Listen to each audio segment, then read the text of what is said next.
The United States makes the UN work when it wants it to work. And that is exactly the way it should be, because the only question to the United States is what's in our national interest. My name is John, and the International Criminal Court is now in session. It is February 5th, 2024, and I am almost 24 years old. And since it's February, we are nearing the second anniversary of Russia's invasion of Ukraine. Now, it is not the day itself, because that's going to be on February 24th, I think. But, yeah, we're nearing 2 full years of this conflict. Now, since I last made a video, there have been reports of problems for the Ukrainians in the Donetsk suburbs, okay? And also in the vicinity of Artyomovsk, also known as Bakhmut. Now, it's been a while, as I said, though not really that long ago, if you want me to be honest. I don't make a lot of videos on this channel for a very good reason. It's because I'm usually a quality before quantity kind of guy. Like, I only report news when it's relevant. And now I feel that that time has come again. So, without any further ado, let's talk. Alright? So, in the vicinity of Kherson, not much has been really going on here. The Ukrainian bridgehead in Kranki is continuing to shrink. And again, it's all but certain that they're eventually going to have to withdraw from this bridgehead. They will leave, and nothing has been accomplished in Kranki. They will leave. Russia has already won in left bank Kherson. They already won. Next up, Zaporozhye Oblast, or Zaporozhye Oblast. The Russians are slowly but surely advancing towards retaking the settlement of Robotone. The Russians are like now literally in like this gray zone area. They're like literally just a few feet away from retaking or re-entering Robotone. Now, if Robotone were to fall back to Russia, this would be a huge PR disaster for the armed forces of Ukraine. Just an absolute PR disaster, because literally all of their gains that they made during the summer WoW offensive would be almost completely reversed, at least in Zaporozhye. But for now, this whole area remains contested, and a lot of guys are dying, unfortunately, because corruption and recklessness by the Zelensky regime. But yeah, anyway, nothing much going on in the vicinity of Veliga Novoselka, so we can forget about that. Uglidar or Vulidar, again, quiet, though there have been reports of some advances on Novimi Kalivka. But again, nothing much going on there. I've heard reports of Russian advances in the vicinity of Mariinka, which had fallen to Russia on Christmas 2023. And I am expecting the Ukrainians to try to prevent the Russians from advancing any further, which would be this way, or going further south towards Uglidar. And I have no doubt in my mind that the Russians will continue to advance there, because, I mean, they have to. They certainly will. I've also heard reports that from the Pisky direction, Russians have also been making some advances. They're now literally in the settlement of Pervomaisky, or Pervomaisky. I don't know how to pronounce it because I don't speak Russian or Ukrainian, so my apologies. But yeah, the Russians are making some progress here, and I wouldn't be shocked if this were the next big, like, sizable settlement to fall to Russia. And I'm sure it's going to fall at some point. It will. And in Artyomovsk, the Russians have been reportedly been making some gains in Avdiivka, though they have been trying to regain some territory, the Ukrainians, that is. But other than that, though, Artyomovsk seems to be quiet, like literally quiet. Though I am betting on Klishivka eventually being retaken by the Russians in the foreseeable future. That certainly will happen for sure. In Kupiansk, or in the Kupiansk direction, basically the left bank, Oskar River, the Russians have reportedly been making some huge gains in the area, especially in the vicinity of Liman. Russians are literally gearing up for an assault on Verekin, Torskay, Terny, Yampolivka. I mean, they're certainly going to retake everything that they lost here in this area here. They will. They certainly will do that. Russians have also taken now more territory leading up on the road up to Kupiansk, at least the left bank settlement of Kupiansk, that is. Right bank Kupiansk, though, which is the bigger one, is I'm definitely sure Ukrainians are definitely going to defend that to the last man. But Russians are pushing on the roads, and they're definitely going to push further north. And I do think at some point they're going to try again to retake Sinkivka. But for now, most things will mostly stay the same because Ukrainians have well defended this area for the last few months or so. But now on to the big turkey of them all, the cream of the crop, the Donetsk suburb of Avdiivka. This is the main battle in Ukraine right now. Like, things are not going well for the armed forces of Ukraine. There was a major, major collapse, just like the other night or so in Avdiivka. The Russians have now literally taken not just all the high ground, but the Russians have now entered the suburb from the northeastern direction. And there's reports that the Russians are now literally inside all these blocks here, which brings them closer to that last main road, and Russians are also inching closer towards downtown. Now, if Russia were to basically take this road here, they would not only cut up Avdiivka into two pieces, but effectively, the town would be under siege by Russia, and any Ukrainians that are still here will either have to be forced to surrender or die. That's literally what's going to happen. Russians have also made an advance, man, here on this road too, and now they essentially control it.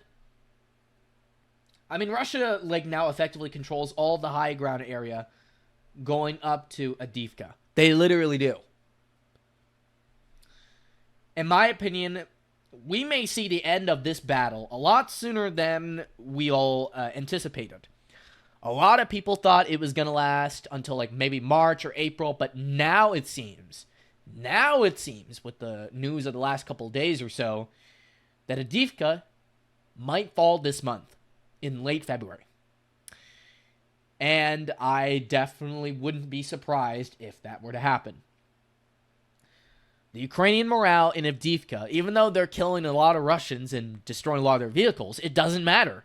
It's all expendable for Russia.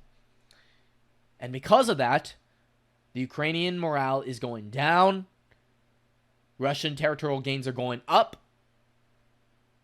I mean, shit's not looking good. It's only a matter of time before this suburb falls and Donetsk city itself, which is under Russian occupation, will be kind of safe going forward. I mean, I'm sure they're still going to fire some bombs, like missiles, drop some shells over Donetsk city, but if Avdiivka falls to Russia, then it's not going to be as common anymore. The city will be a little bit safer. But I digress. Let's focus on the now rather than on the future or the past. So, now we got to get to the political arena. The news has come out, and now it's all but confirmed that the major, leading general of the armed forces of Ukraine, Valery Zaluzhny, is being fired by Volodymyr Zelensky. And it's probably because Zaluzhny and Zelensky have not met eye to eye on what direction to take the armed forces of Ukraine in. Zaluzhny was telling Zelensky that they should take a more defensive posture to prepare for a Russian WoW offensive, a big aero large-scale offensive, rather than going sending all their men into the meat grinders in Bakhmut, Avdiivka, and of course the disastrous Ukrainian WoW offensive that happened this summer. Zaluzhny and Zelensky literally did not meet eye to eye on a lot of things as of late, and as a result, Zelensky is gonna fire him. And Zaluzhny even posted something on Facebook that basically confirms what I've literally been saying. That he's going to be fired. And yeah, he's done. Let me see here. I'll see if I can get the Facebook post. Because I'm sure it's here somewhere. I'm just typing it up. Oh, here we go. I'll pop it up here. Here we go. So that's the Facebook post, the screenshot of the post here. Basically, Zaluzhny bidding farewell to his comrades and being glad he served his country for the last few years or so, because he became the leading commander of the armed forces of Ukraine in 2021, a year or so before the Russian invasion of the country. Now, personally for me, firing Zaluzhny is one of the biggest mistakes that Zelensky can make at this point of the war.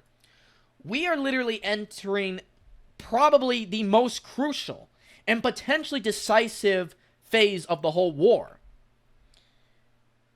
Firing him at this time is just super inappropriate. And if anything, it's only going to dwindle Ukrainian morale, long term. Zaluzhny was respected by his men. He didn't want to send them into the meat grinder in spite of the establishment saying otherwise. And he literally I just felt he was one of the more competent guys there. He was certainly a better general than Syrskyi, and nowhere as reckless as Budinov. I'm absolutely certain that whoever they replace Zaluzhny with is going to be not only worse than him, but he's going to be more dangerous than him. And it will only further kill any hopes of any peace talks between Russia and Ukraine. Literally. The firing of Zaluzhny just tells you all you need to know about the state of the Ukrainians. Especially if you combine that with the potential fall of Avdiivka and the internal disputes within the United States government. In their current state right now, Ukraine is cooked. Well done. Burnt toast. They're cooked. And yeah. But now I want to discuss, speaking of which, the actual disputes going on now that I actually talked about it. The border crisis, as all of you know by now, which has been ongoing for a long time, the bill just arrived on the House floor. The U.S. Senate agreed, a bipartisan deal was done for that would do something about the border, which would give $20 billion of border aid. However, Ukraine was still going to get a shit ton of money. Literally. The Senate border bill, from what I understand, which also would have given aid to Ukraine and Israel, this bill was $118 billion. 118! More so than the original $102 billion aid package. This bill is even worse than the last one. Even worse. Now, of course, Fox says, "Oh, this is not free content." Fine, I'll go to CNN instead. At least they'll allow me to see their shit for free.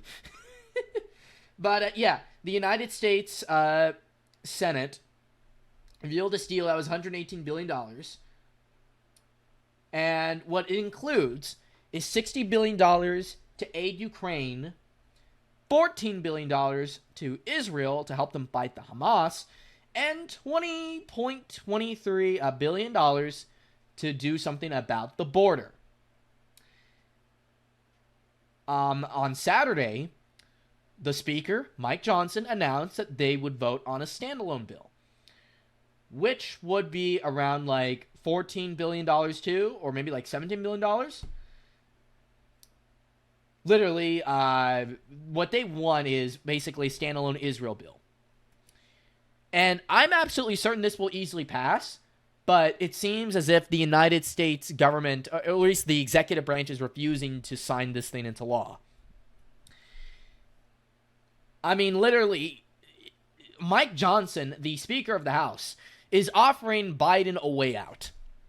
You can literally just sign the border and Israeli bills, but we will not allow you to aid Ukraine because you don't have a strategy for how Ukraine can win this war, like long term. Not short term, but long term. Mike Johnson also earlier today just announced that this bill was dead on arrival, and Donald Trump himself also dissed it like hard. So it's literally not going to pass. It is an absolute failure. Like, just a waste of ink and paper. It's dead. And here's the thing, folks. Election 2024 is coming up, and I'm going to cover it on this channel more often on the channel soon. Later this year, that is. Probably around maybe Super Tuesday or so. So that would be March.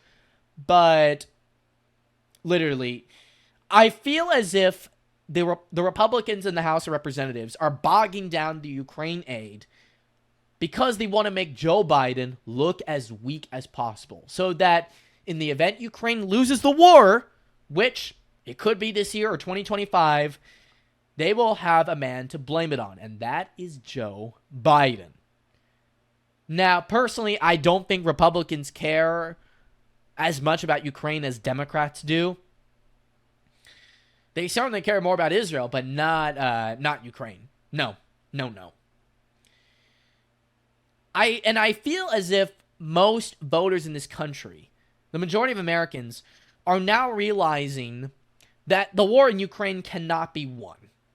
It is a lost cause that is a waste of everybody's time, a waste of everybody's money and lives and energy. Many people want to move on.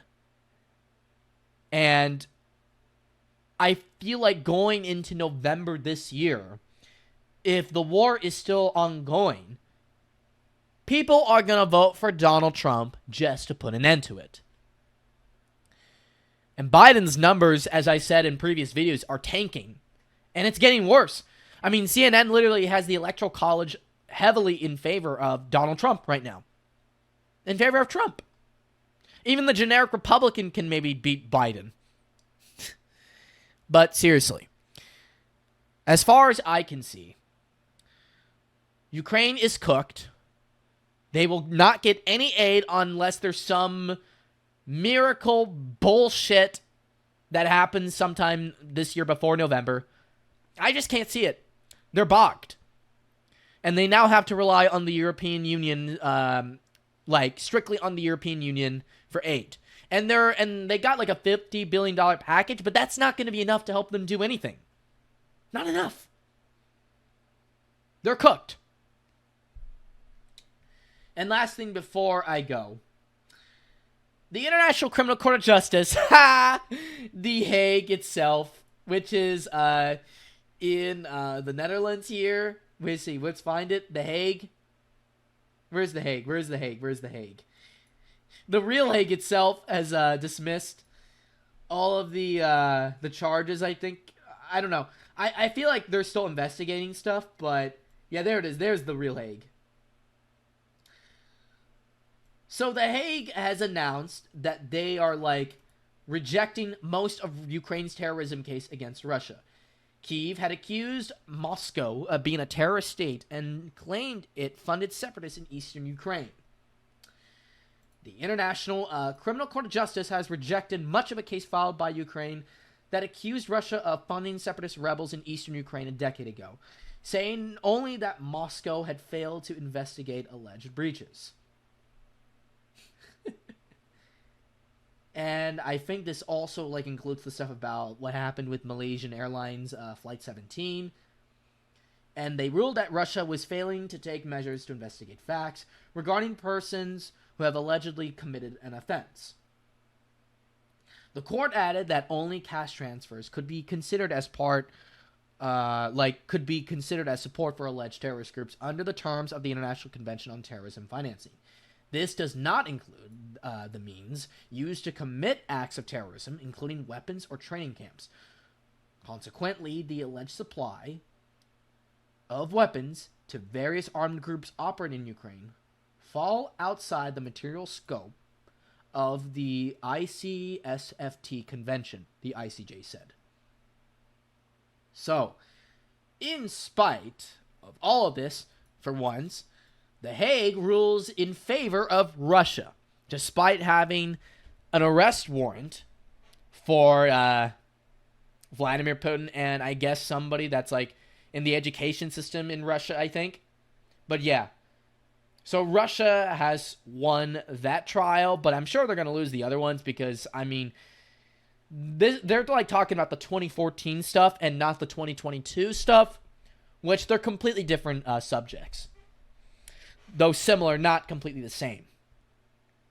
But in the future, though, I'm expecting Russia to definitely get screwed over by The Hague even more. But the fact that they dismissed something like this, it shows that, as I said, the international community's priorities are changing.